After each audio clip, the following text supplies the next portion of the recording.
PM Modi talks to Putin, congratulates him on re-election. Leaders agree to strengthen bilateral cooperation. PM reiterates position in favor of dialogue and diplomacy. Conveys wishes for peace, progress, prosperity of Russia. Alright, let's get back to Indian markets, because Indian markets, they ended marginally higher on Wednesday and they were supported by select heavyweight stocks, your Reliance, ITC, SBI. I mean, they contributed to nearly half of what Nifty was able to gain today, and slightly favorable global cues. You know, the global markets, they ended their row and ended higher today. Even the the dynamics as far as the bond yields and the dollar index is also concerned, even though they picked up slightly, but the raise wasn't as high as what the market was expecting. Nifty today gained about 0.1% to end at around 21,830 odd levels. So essentially flat on a day-to-day basis. I mean, Sensex was flat, Nifty mid-cap was flat, small-cap was flat. So all in all, if you look at it, yeah, the market, it was a pretty inconsequential sort of a session. But don't let the numbers fool you, because it was one hell of a choppy ride today. And let me elaborate. Nifty today traded in a broad range of about 220 points. Now the index made a new low of 21,710. We have not seen these levels for over a month now. The last time we were here was back in February, mid-February. On the upside, Nifty made a high of 21,930 mark, which incidentally coincides with the 50-day moving average. The level, remember 21,900 was the level we had breached yesterday, and this was, by the way, for the first time in over 4 months. Now, if you have been following, this show, you know that this is exactly what we had put forth for you yesterday and this morning. I mean, we told you that since Nifty has broken below 21,900, it could correct by another 150 to 200 points. It did. We also said that 21,900 odd levels will become a resistance zone for the index going forward, and that's what happened today. But enough of patting our backs. Let's get to the big question. What happens now? I mean, look at the price chart. Nifty has formed a doji candle, which indicates indecisiveness in the market. It shows that both bulls and bears, they failed to pull the index to either side. I mean, so essentially we are at this crucial juncture where pretty much things can go either way. And I mean, if you really think about it, that's a perfect representation of where we are right now from a macroeconomic standpoint. The markets are awaiting US Federal Reserve's policy decision that comes out tonight. We'll hear about it and we'll talk about it tomorrow morning. And I mean, more than the rate cut, I think at this point, most of us will be focusing on what Mr. Powell has to say. And that is because I think that is a broader expectation. The markets are not expecting a rate cut, and that narrative of about a probably a rate cut happening in March itself was kind of silenced by the inflation data that came out for the month of February in the US. That was hotter than expected. But as far as Mr. Powell's commentary goes, if that is hawkish, maybe the bears take over, and if the commentary is dovish, bulls could perhaps take a charge. But what we do know are the levels. I mean, 21,700 today's low on the downside, in my opinion. If you are looking for a short trade, take position only once the index decisively breaks below those levels. And on the other side, I mean, bulls should wait for Nifty to take out 21,900, and that to take it out with conviction. Probably only then you should putting trades on the long side. But enough of me. Let's also bring on a real expert, a market veteran, Mr. Kranti Bhatini, equity strategist at Wealth Mill Securities, to get his views on the markets. Thank you for joining us here on News9. Kranti, always a pleasure speaking with you. And let's start with the big one. We are awaiting the policy outcome, the policy decision from the US Federal Reserve.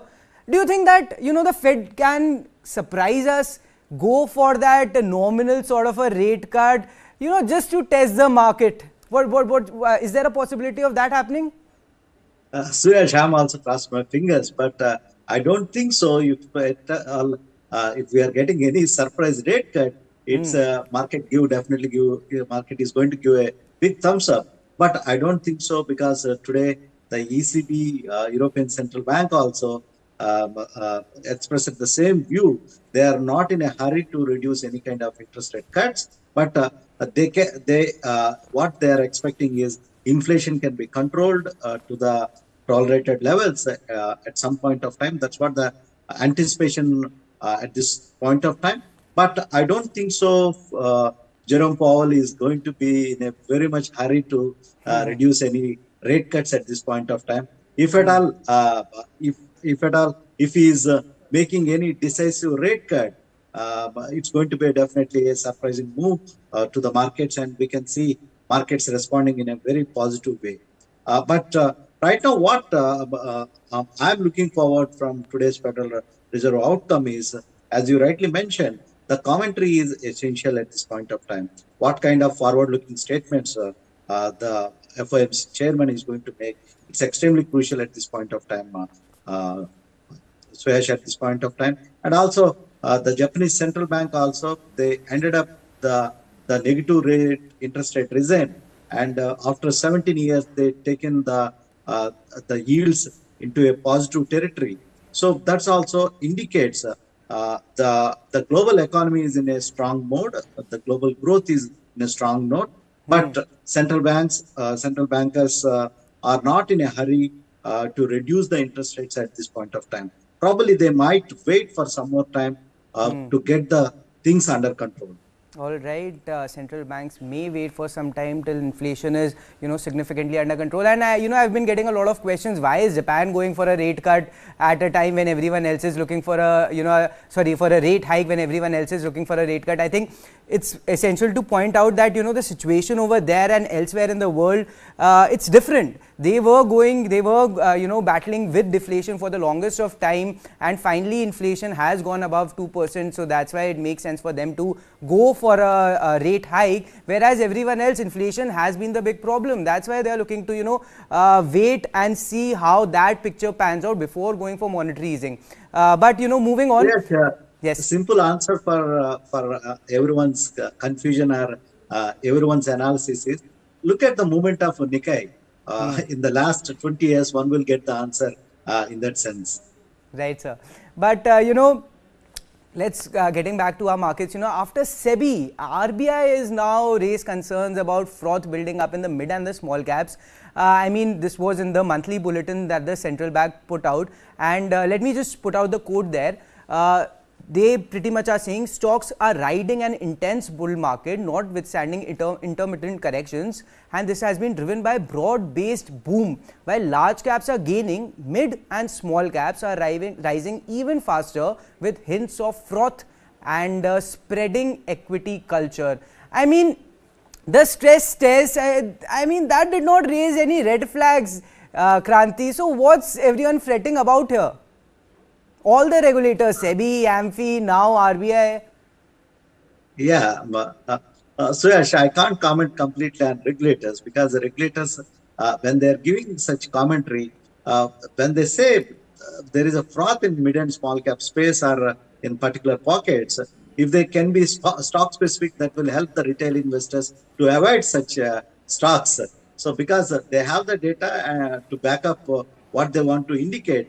But these kind of obscure statement can definitely impact the market sentiment at this point of time in the markets. As markets in a free market economy, what happens is the bubbles and the low levels can be taken care by market, because market is more forward-looking animal than any other thing. If there is a bear market in the markets, tomorrow regulator need to come and say the stock valuations look cheap, go ahead. So such a commentary they need to make. If the regulator keep on giving a market commentary, they need to look into those kind of situations also if needed. All right. Do you think it's responsible kind of, because or is it, do you think that they are going with that approach, a stitch in time saves 9, because they are probably trying to prevent a broader collapse later on? Absolutely. The regulator have taken the measures, even with respect to the equity markets also. The regulators have taken enough measure to control the the pace of the market. But still, sometimes if there are any excessive leverages or any kind of excessive irrational exuberance that has been building up in some pockets, especially stocks and PSUs, and what we witnessed some days, so Suyash, fortnight back, how the stocks in a single day they have been rallying. So regulator have data to back up. So some kind of cautioning words have given at the required time.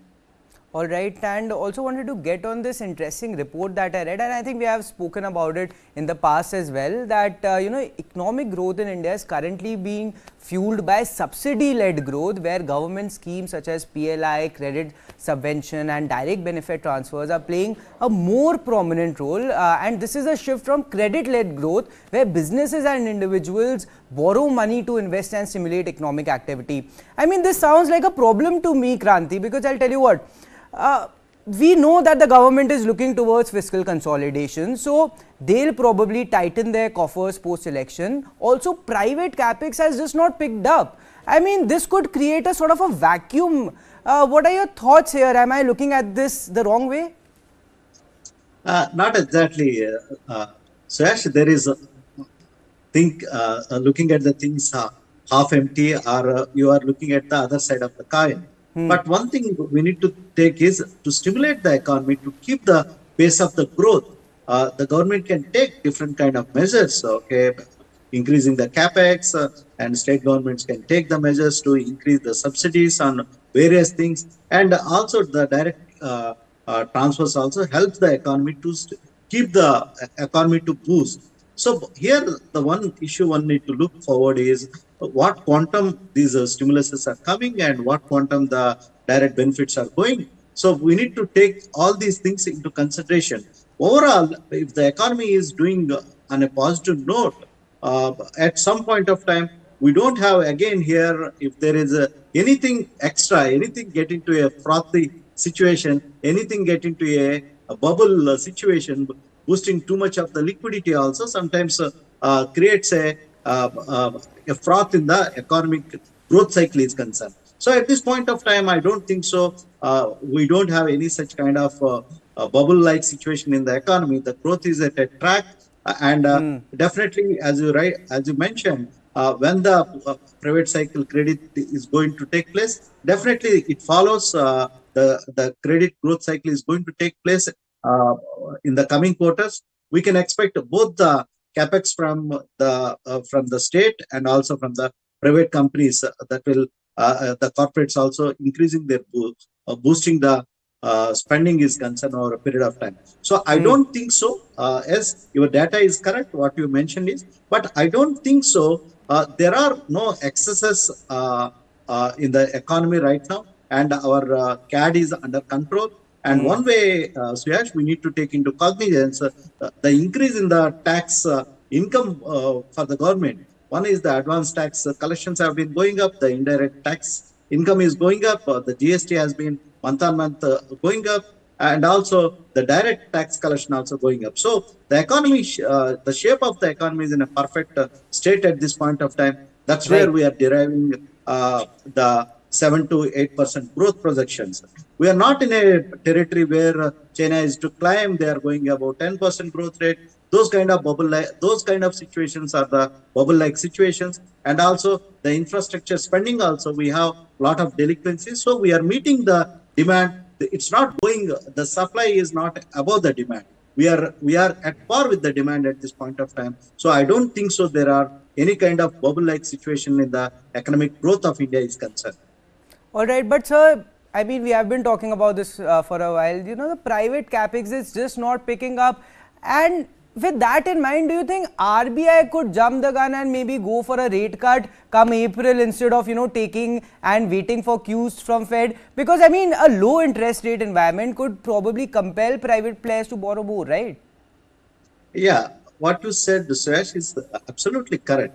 But there are certain things one need to maintain the currency, and the inflationary kind of situations also extremely important for the RBI. And also the inflation should be under control, and also the global policymakers the pace, of course, India have a headroom. We never had a resigns like the zero interest rate policy. That's where when Fed has been increasing the interest rates in the previous cycle, interest rate hiking cycle, whereas the RBI could able to maintain the status quo. That's where we have the edge. But still, as you mentioned, we have a further legroom for RBI, some legroom for RBI to take a measure which is going to create the extra liquidity to the economy. That measures are still there, but I don't think so. RBI is in a hurry to take those kind of measures at this point of time. They want to balance. It's a double-edged sword. Suyash, maintaining one hand, keeping up the growth, and the other hand, a country like India maintaining the inflation, which is extremely crucial. It's a double-edged sword. So the RBI, well, I don't think so. RBI also not in a hurry to take measures to increase the pace at this point of time. All right, it is a double-edged sword, trying to find the correct balance between maintaining and keeping inflation, within a reasonable zone, between their comfort zone, as well as, keep the growth as well intact as well. But sir, always great insights from you. Thank you for joining us and giving us your thoughts here on News9. Thank you, Suyash. Always my pleasure to share my views with you. On that note, it's a wrap on this edition of Last Tick, but stay tuned with us as we'll be right back with Business Plus.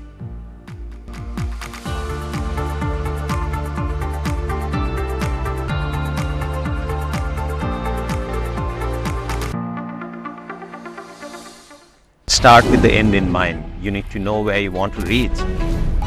Every morning that we wake up, we are exercising our choice.